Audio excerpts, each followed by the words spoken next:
Assalamualaikum warahmatullahi wabarakatuh.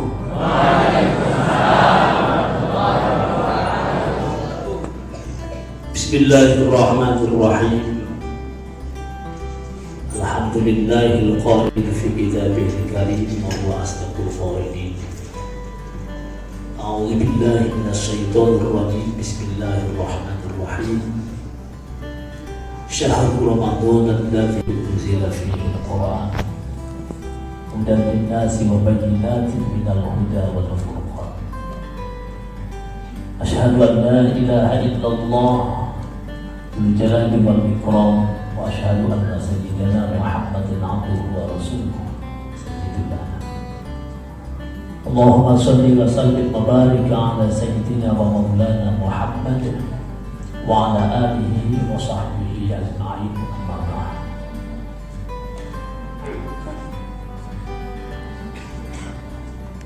Yang sama-sama kita hormati Bapak Ketua Takmir Asosiasi Profesor Bapak Dr. Haji Subhanallah Haji, dan seluruh para sesepuh, para asatidz, para kiai yang sama-sama kita muliakan,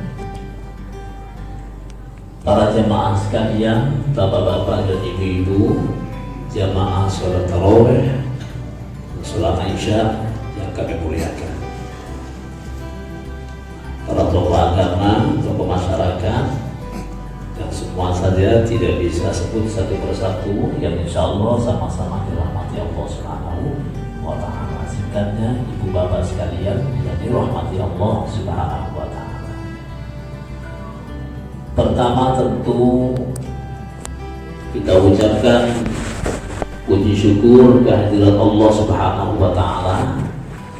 Malam hari ini kita bisa bersilaturahim dalam rangka untuk memperingati malam nuzulul Quran. Tadi sudah disampaikan oleh beliau bahwa malam hari ini sebagian kalangan umat Islam Indonesia juga sudah merayakan malam nuzulul Quran atau malam 17 Ramadan, karena ada yang melaksanakan di awali hari Sabtu, ada juga yang dimulai hari Ahad, sehingga baru besok malam 17. Dua-duanya benar, tidak usah diperdebatkan. Yang tidak benar itu yang tidak mengadakan dan tidak puasa. Nah, tapi yang sudah puasa dan mengadakan, insya Allah sama-sama benar.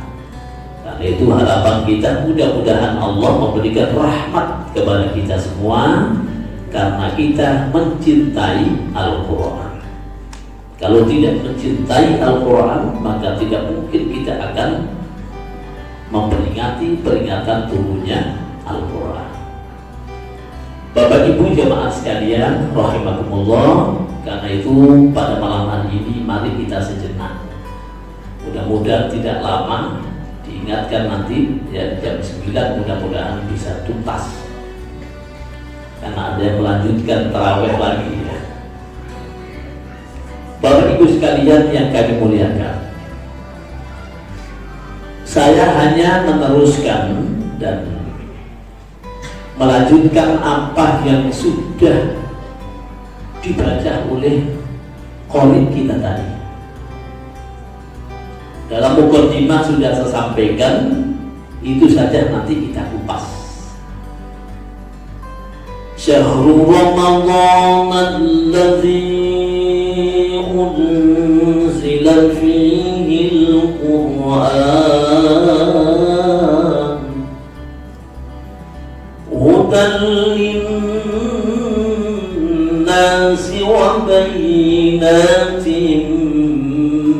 minal huda wal furqan.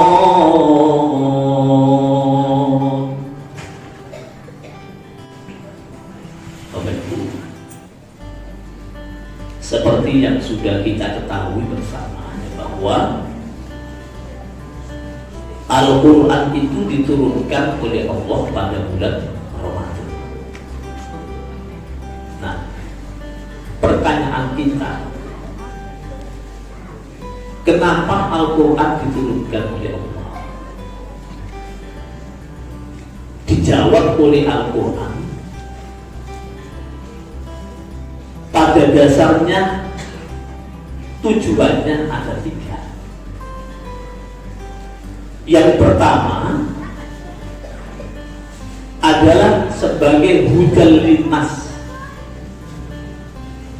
Hudal linnas ini adalah memberikan kesadaran dan penyadaran kepada seluruh umat manusia. Sering kita menerjemahkan, mengartikan menjadi petunjuk. Dalam kesempatan ini saya ingin sampaikan bahwa Al-Quran itu fungsinya adalah untuk penyadaran manusia. Nanti kita jelaskan. Yang kedua, wa bayyinatin minal huda. Wa bayyinatin minal huda. Al-Quran itu menceritakan banyak peristiwa sejarah, dan itu ditegaskan oleh Al-Quran dengan jelas dan benar, hak. Kemudian yang ketiga adalah sebagai furqan. Pada hakikatnya semua kitab yang diturunkan oleh Allah yang dikenal sebagai samawi itu adalah furqan. Zabur disebut furqan, Taurat juga furqan, Injil juga furqan, dan lebih-lebih Al-Quran adalah furqan. Nah, apa itu furqan? Bukan Al-Furqan masjid itu. Furqan itu adalah ketetapan hukum Allah yang sudah dijelaskan dan ditegaskan dalam kitab-kitab yang diturunkan oleh Allah Subhanahu wa Ta'ala. Itu sebenarnya. Coba sekarang kita bahas yang pertama. Hudan linnas. Al-Quran itu ada sebagai satu kitab untuk membangun kesadaran manusia. Sebagai gambaran saja, kita kembalikan kepada sejarah aslinya di awal ketika Al-Quran diturunkan. Kita lihat sahabat Umar bin Khattab. Sahabat Umar bin Khattab itu adalah musuh terbesar Rasulullah sebelum Islam. Sahabat Umar itu ada bencinya luar biasa dengan kehadiran Islam. Orang-orang Arab Jazirah itu mengenal Umar adalah orang yang tegas, orang yang luar biasa, dikenal sebagai padang pasir, singa padang pasir. Tidak ada yang berani dengan Umar bin Khattab. Nah, ketika awal-awal Islam, Umar bin Khattab ini saking bencinya dengan Islam, sampai adiknya yang dicari tidak ada di rumah, dan mendengar bahwa adiknya itu sudah memeluk Islam, maka dicarilah oleh Umar. Ke rumah satu, ke rumah yang lain, dicari tidak ada, ketemulah adiknya. Begitu buka pintunya, ada Nyai Fatimah, adik daripada Umar bin Khattab. Begitu ketemu, Kemudian adiknya bilang, ada apa Mas Umar? Ini ada Pak Umar juga di sini. Kalau itu Umar bin Khattab, ini Umar bin BSI. Ada apa Mas? Fatimah, aku datang ke sini bukan ingin mencari saudaraku dan aku rindu sebagai saudara, tetapi aku hadir ke sini akan membunuh dirimu dan akan memotong leher. Itulah Umar bin Khattab. Lalu ini kok cilik semuanya apa? Toha itu namanya siapa? Toha itu namanya Nabi. Kalau Nabi disebut bilang apa? Nah ini kalau sudah mendengar cerita lupa. Dikiranya Toha itu Cak Toha sebelah rumah. Toha ini nama Nabi. Bismillahirrahmanirrahim. Taha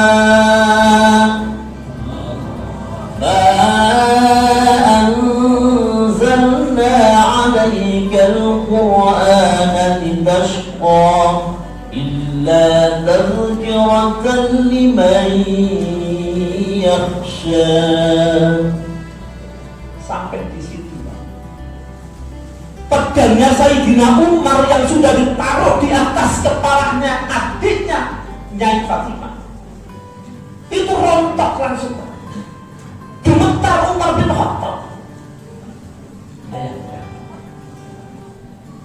Kenapa? Karena ternyata yang dibaca oleh Nyai Fatimah, Toha ma anzalna ilaika, aku tidak menurunkan kepadamu Alkitab, Al-Quran illa tazkirah, kecuali untuk peringatan, untuk penyadaran. Disitulah Bapak dan Ibu, Umar bin Khattab langsung sadar bahwa ayat yang dibaca oleh adiknya itu adalah betul-betul wahyu Allah, kalimat yang suci yang tidak pernah didengar kalimat ini. Langsung gemetar Umar. Akhirnya apa kata Umar? Wahai adikku, ternyata kau sadar. Hari ini aku sadar bahwa Muhammad itu utusan Allah. Karena itu antarkan aku ke Muhammad. Akhirnya diantarkan oleh Fatimah untuk menghadap Rasulullah Sallallahu Alaihi Wasallam. Sampai di sana ketemu, baru kemudian Umar bin Khattab mengikrarkan asyhadu an la ilaha illallah wa anna Muhammadan abduhu wa rasuluh. Setelah Umar mengikrarkan gara-gara Al-Quran, mengimani Allah dan mengimani Rasulullah serta mengimani Al-Quranul Karim, akibat dibaca oleh adik. Begitu mengikrarkan dan bersyahadat di hadapan Nabi, maka kemudian Nabi menyatakan, wahai Umar, kalau begitu apa yang kau ucapkan, maka semua yang aku perintahkan maka harus engkau ikuti. Akhirnya Umar bin Khattab diajak oleh Rasulullah ke Ka'baitullah. Diajak apa? Untuk tawaf. Untuk tawaf. Nah, para jamaah sekalian, begitu tawaf, apa yang dilakukan oleh Nabi Semua yang dilakukan oleh Nabi harus diikuti. Karena apa? Karena itu adalah perintah Allah dan Rasul. Ikut. Pada saat terakhir tawaf, Rasulullah mencium Hajar Aswad. Umar ini sambil menentukan ini, Hajar Aswad, batu yang hitam, dicium oleh Rasulullah. Akhirnya apa? Karena ingat bahwa apa yang dilakukan oleh Nabi harus dan wajib diikuti, maka kemudian Umar bin Khattab sambil berdiri dan mencaci maki yang namanya batu itu. Apa kata Umar? Inilah imannya Umar, kekuatan imannya Umar pada saat awal-awal Islam. Dia katakan, wahai batu, aku sesungguhnya tidak sudi untuk menciummu, karena kau adalah batu yang tidak bermanfaat dan tidak berguna. Tapi karena aku melihat Rasulullah mencium, maka karena Rasul mencium, aku mengikuti apa yang dilakukan oleh Rasulullah Sallallahu Alaihi Wasallam. Itu sebabnya mencium Hajar Aswad itu, Bapak dan Ibu sekalian, harus dilakukan dengan sadar dan ikhlas, tulus tawajuh kepada Allah, hanya mengikuti Rasul. Nah, sekarang ini orang berangkat haji pada rebutan nyium Hajar Aswad, sampai berdesak-desakan, sikut-sikutan, kadang teman-teman, kadang juga badan. Nah, kalau ada haji begitu, berarti itu namanya tidak ada. Makanya selalu saya ditanya sama jamaah, Ustaz, bagaimana kalau kita nggak bisa nyajak semua? Masya Allah. Jangan mencium Hajar Aswad, di sana yang menyebabkan madorot. Nabi tidak mengajarkan itu. Itu sebabnya, kalau dalam kondisi ramai seperti itu cukup kita mengatakan begitu sampai lurus dengan Hajar Aswad, wahai Hajar Aswad, aku tidak bisa menciummu, karena itu aku bilang saja sampai dari sini aku cium. Itu sebabnya ada namanya. Itu sama dengan mencium Hajar Aswad. Wadah rebutan sampai melepas. Dan kalau kita lihat ibu-ibu itu masa jilbabnya lepas juga, padahal di depan kaki. Ada sikut-sikutan, padahal juga ada di loncat. Subhanallah. Ini dia tidak sadar bahwa sesungguhnya yang dilihat itu adalah keimanan dan ketakwaan.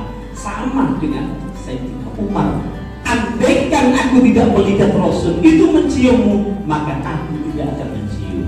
Karena itulah Islam mengajarkan kepada kita agar kita ini ada tidak repot dalam menjalankan ibadah. Cukup istilah Bismillahi Allahu Akbar sama.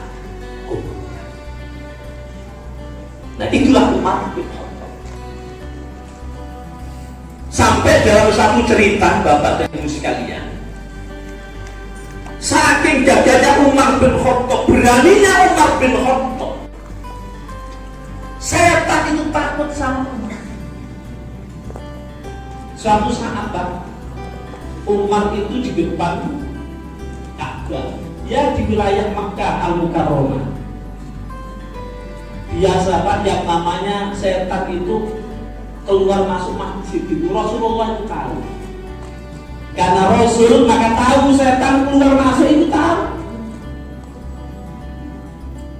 Karena memang itu pekerjaannya. Jadi di masjid ini setan keluar masuk itu banyak. Karena itu goda pekerjaannya, goda manusia. Karena itu kadang ada yang nggak khusyuk, ada juga ribut. Kenapa? Karena itu tugasnya setan iblis itu. Maka dibiarkan Rasulullah karena memang itu pekerjaannya. Nah, biasanya Rasulullah itu lihat tenang, setan masuk, keluar masuk, goda memang itu pekerjaannya. Suatu saat setan itu lari dari dalam ini keluar. Loh, ada apa di dia keluar? Akhirnya dipegang Rasulullah. Mau kemana kamu? Nah, ditanya, mau kemana kamu? Takut-takut ke bumi.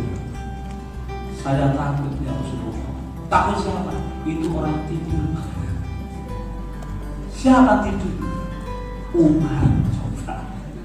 Umar bin Khattab tidur ditakuti. Karena itu besok bapak dan ibu kalau masuk di Masjidil Haram tidur saja.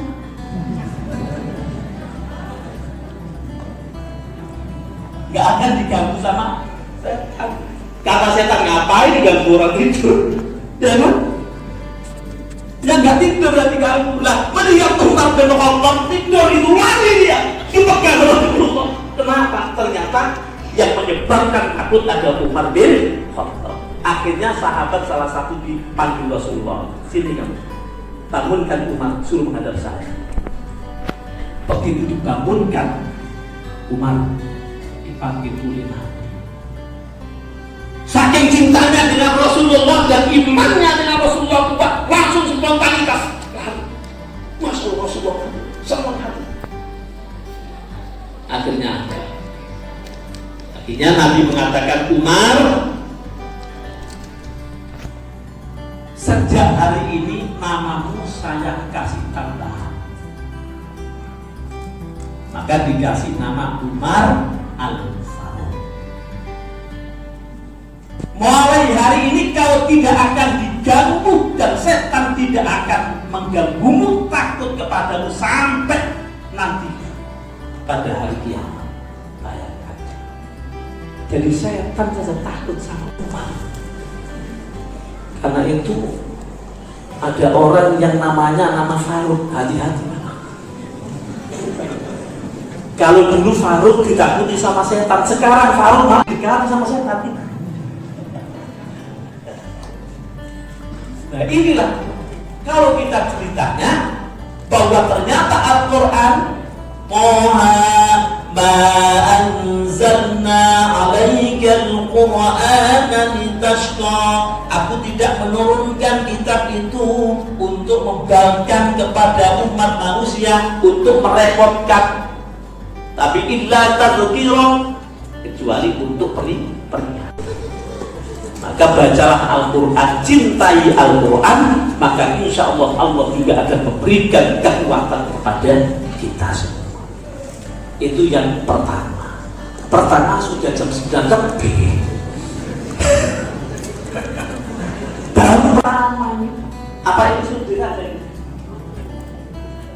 Ya. Lanjut. Saya sudah jadi sama orang jam 9. Ya. Pertama itu. Jadi ternyata hujan apa? Linnas itu ada sebagai penyadaran bagi umat manusia.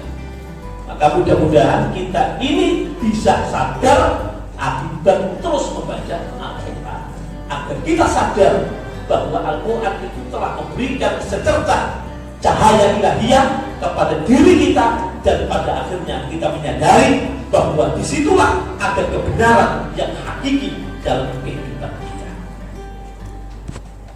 Wa bayyinatin minal huda. Yang kedua, di sini para jamaah sekalian rahimakumullah, Al-Quran itu telah menjelaskan segala sesuatu peristiwa yang nyata dan hak. Karena itu Al-Quran bila dibaca maka akan melahirkan semua ilmu pengetahuan. Sebagai sumber pengetahuan itu Al-Quran. Ada penjelasan yang konkret, tidak ada yang salah.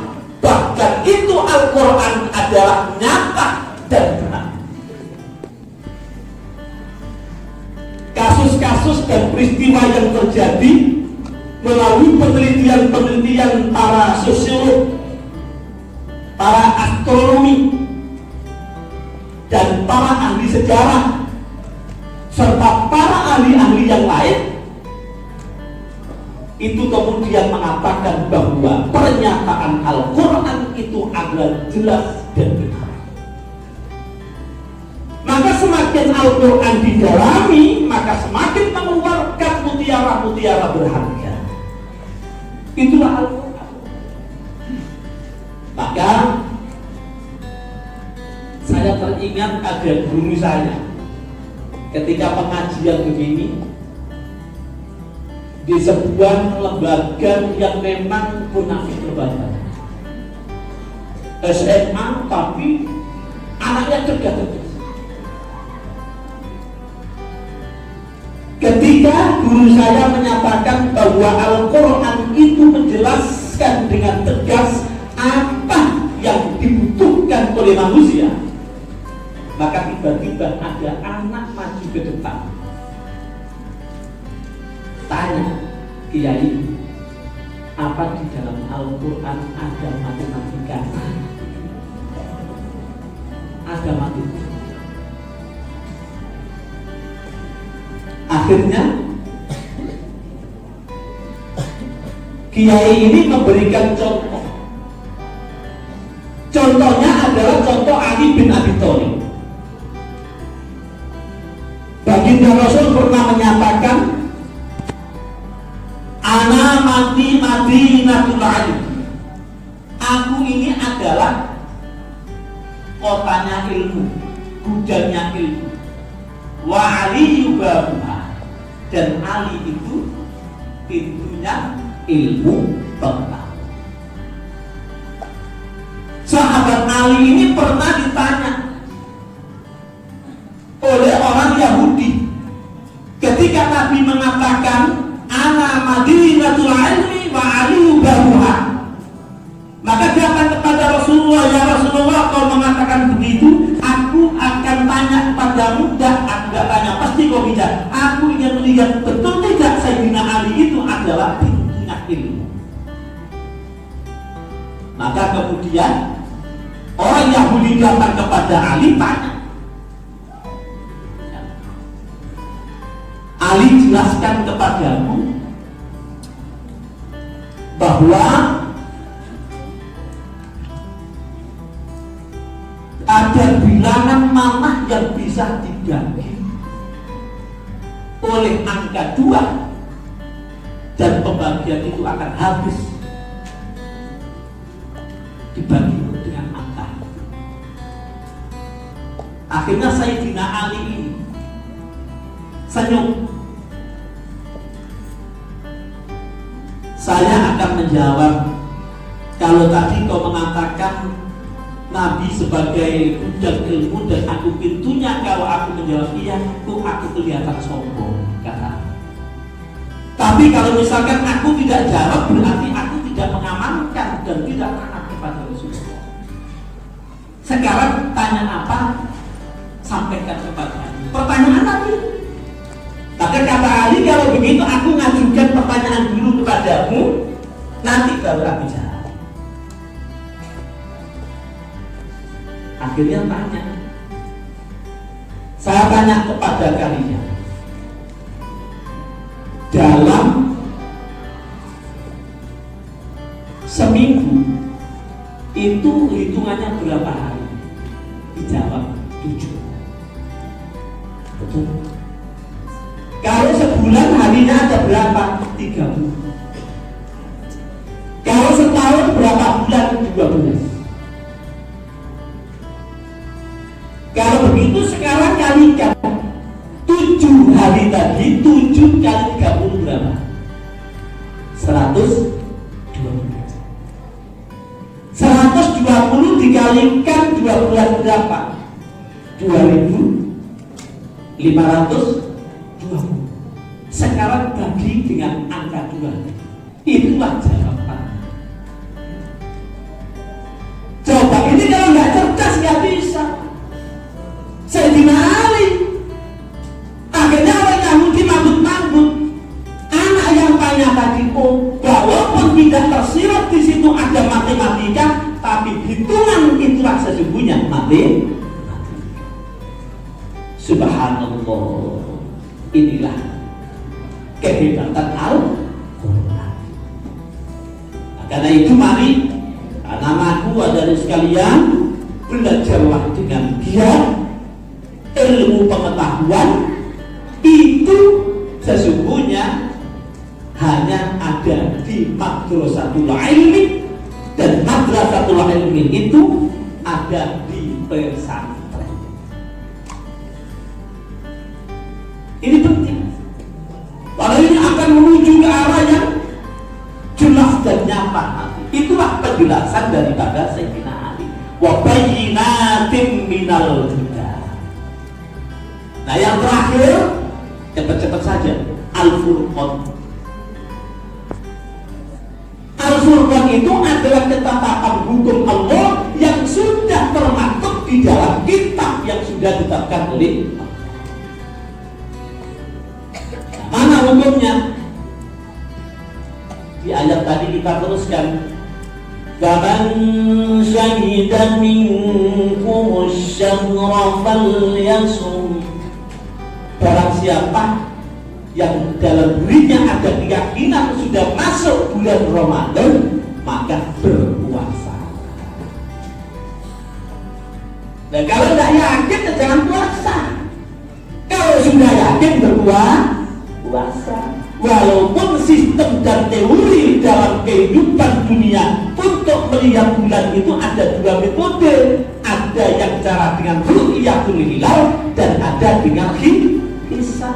Kedua-duanya diajarkan di dalam Islam. Masya Allah Bapak Ibu sekalian, Al-Quran itu luar biasa. Nah, kalau falyasum sudah berpuasa, pertanyaannya, kalau tidak puasa bagaimana? Dosa atau tidak? Ayo. Tidak ada jawaban dalam Al-Quran. Al-Quran tidak mengatakan iya dan tidak mengatakan tidak. Coba cari di Al-Quran ini. Faman syahida minkum asy-syahra falyasum. Kalau kau sudah yakin masuk bulan Ramadan, maka berpuasalah. Pertanyaannya, kalau tidak puasa dosa atau tidak? Tidak dijawab oleh Allah, di situ tidak ada jawabannya. Tapi ingat, inilah Islam. Al-Quran memberikan penjelasan kepada kita. Apa di situ? وَمَنْ كَانَ مِنْكُمْ مَرِيضًا أَوْ عَلَى سَفَرٍ فَعِدَّةٌ مِنْ أَيَّامٍ أُخَرَ. Masya Allah, Al-Quran Islam itu orang yang luar biasa. Jawabannya apa? Orang yang tidak berpuasa dibolehkan oleh Allah. Syaratnya nih, yang pertama adalah sakit, tapi bukan sakit hati, no. Nanti sakit hati sama suaminya nggak jadi puasa, ya.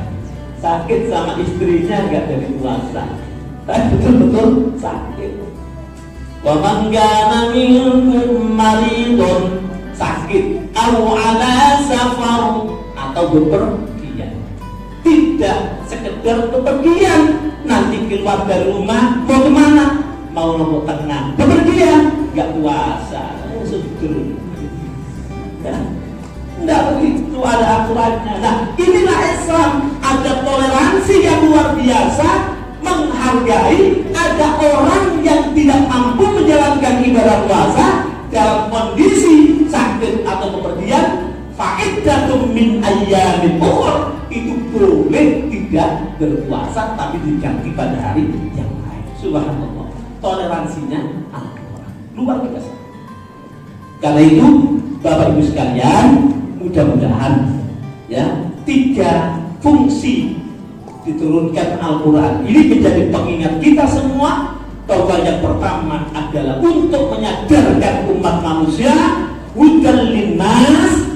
Maka bacalah, cintai Al-Quran, maka insya Allah Allah juga akan memberikan kerahmatan dan hidayah kepada pembacanya.